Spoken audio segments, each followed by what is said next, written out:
So let's play a game today. I am going to talk about the achievements of this particular brand and you have to tell me which brand it is. Well, I'm talking about this brand which was started in a Swiss town of Chaux-de-Fonds in 1955 by a couple of gentlemen called Gaston Ries and his nephew René Banvard.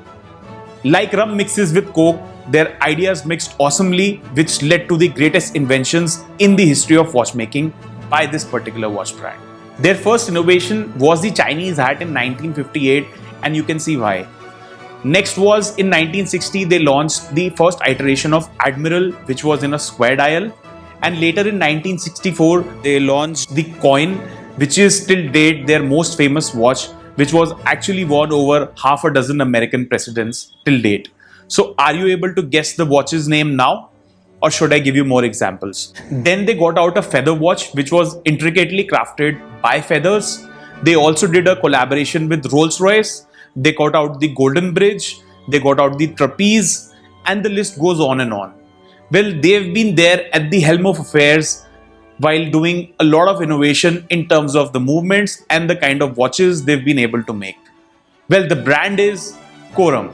Before I move further, did you subscribe to the channel yet?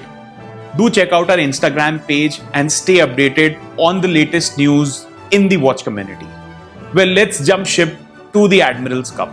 Admiral's Cup is a legendary watch with the use of 12 nautical pennants on the dial as our markers. These flags are obviously conforming to the International Code of Signals in the yachting regatta. Now what we have here is the 42mm variant of the Admiral's Cup Legend in a 12-sided polygon case. The pennants in this case are marked on the flange rather than on the dial with a thickness of 10.5 mm and a huge lug-to-lug width of 51 mm. The case is in brushed finish rather than being polished. The indices here are also applied on the dial in a rhodium coated finish, while the hour and the minute hands are Dauphine shaped, also coated with rhodium in a skeleton face, which is coated again with white superluminova. Now you will find a small seconds dial above the 6 o'clock position in the same finish and pattern as the other hands. The dial has straight lines in a guilloche pattern where you also have the date function at 3 o'clock. So what crystal do you think is there on this watch?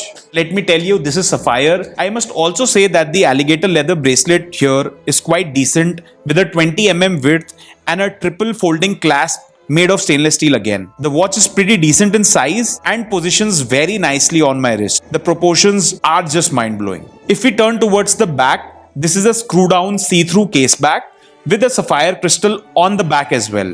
Well, this is a rarity. The movement here that's lurking around is their in-house CO 395 caliber with an automatic winding capacity which has a power reserve of 42 hours.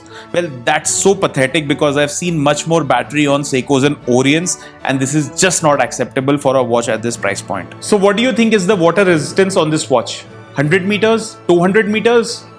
Well, you're wrong, because this just has an appalling 50 meters of water resistance. Totally not acceptable at this price point, especially with the brand's motto of yachting and sailing. I mean, what are you even doing, guys? You need a water resistance of at least 100 meters on the Admiral's Cup. Now the CO 395 caliber is based on the Swiss ETA 2895 with 27 jewels. Obviously the rotor is redecorated with Corum's logo here. The ETA counterpart is used in watches like Hamilton Khaki Aviation, Frogman, Jazzmaster, a few Tissots, Bell & Ross, and a few Baume Merciers. With this watch priced at 3.25 lakhs, this particular model is not available anymore.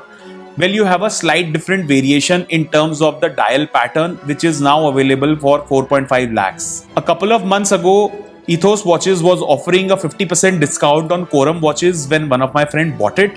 I mean, under the 2 lakh mark, this is an amazing watch to buy. So what are the options available at $5,000 or around the 4 lakh mark? Let's quickly have a look at this. The first watch in my mind is the Grand Seiko, a Japanese counterpart of the Swiss watches that we have been discussing right now. At around 4 lakhs, the Snowflake Spring Drive Grand Seiko is one of the best watches out there. The second watch that I have in my mind is the Panerai Radio Mirror, which is another crazy option at 4.5 lakhs. I really like their design language. and this would be my top choice. The third option and a hot seller is the IWC's Mark 20, which is again one of my favorites. Maybe because of the special bias that I have for the pilot watches that I own. The next option that I have in mind is Carl F Bucherer's Scuba Tech, which is an amazing dive watch priced at 4 lakhs. After this, if you really want to consider Baume Mercier, you have two options including the Clifton and Riviera. But the problem with them is that their lowest price watch is around 60,000 rupees and the range goes up to 5 lakhs, 6 lakhs. So with this kind of a bandwidth, I don't feel like spending 5 lakhs on a watch which you can have for 60,000 as well. The last and the foremost option in my mind, which is my favorite, is the Breitling's Navy Timer, which starts at 4 lakhs and goes all the way up to 7 lakhs depending on which model you choose. With so many options in the fringe and many others that I missed, I feel that this price segment is very sensitive because the actual loyalty lies in my personal preference of the brand that I want to choose. I mean, I could easily buy a Corum, you could go for a Bucherer, she could buy a Cartier, or he could go for a Breitling. All the watches above have an exceptional level of innovation that they've done with their mechanisms, with the materials they've used. So you can't disregard any of the brands in this price segment for sure. The main challenge is where lies your loyalty. Over the years, Corum has been really consistent with the kind of innovations in their design and mechanisms in their watches. But I think they've lost the plot recently. When they got acquired by this Chinese company called Citichamp Watch and Jewelry Group, they lost the plot as compared to their Swiss and Japanese counterparts. I think a lot of their products are hero products, but the problem is that their brand has been diluted with the kind of discounts they've been giving.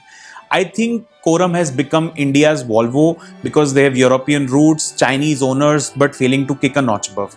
But especially in the Indian context, this is a really good watch to buy with the kind of discounts that we are having here with retailers. Well, I can't really stop thinking about their coin watch and I would like to have it at some point in time.